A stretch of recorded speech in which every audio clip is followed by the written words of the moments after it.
guys, welcome back to Love, Laugh, Teach.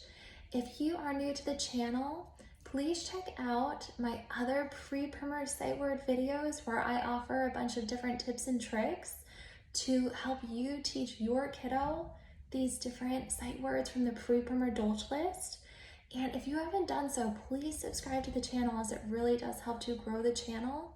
And again, at the end of our video, if you could please give it a big thumbs up if you like it.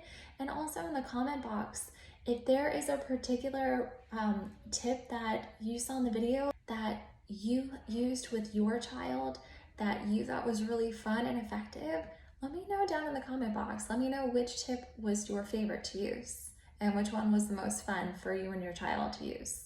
And today we're going to be practicing our 6th set of pre-primer sight words from the Dolch list.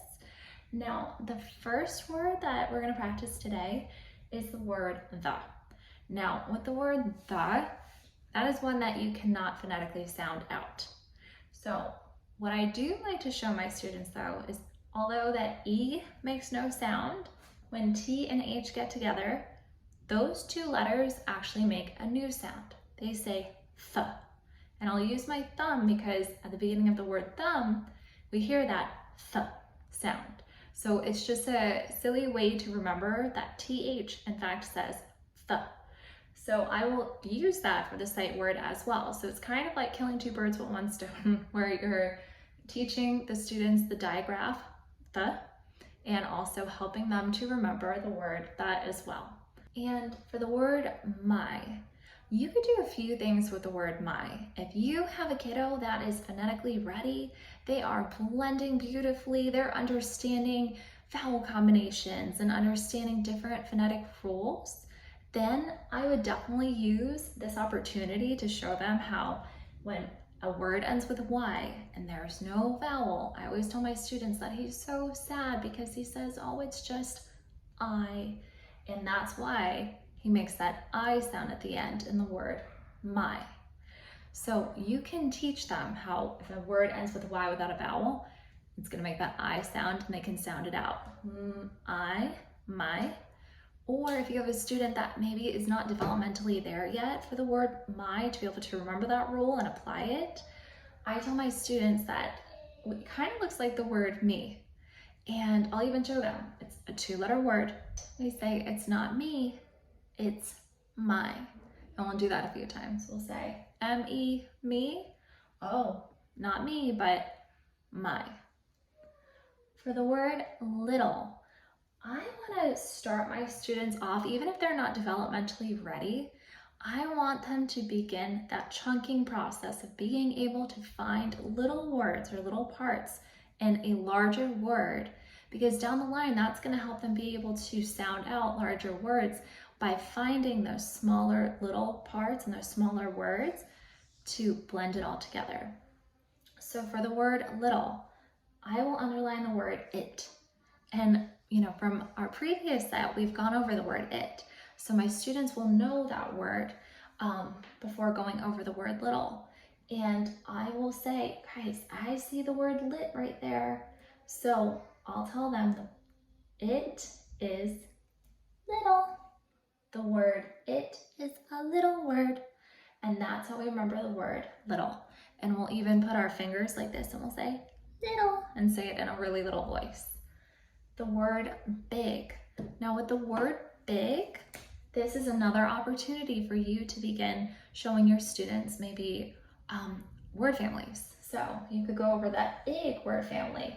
And for ig, I always like to have a silly way for a student to remember each word family. So for ig, we'll say it's ig the pig, just because ig is, or pig is rather, part of the ig word family.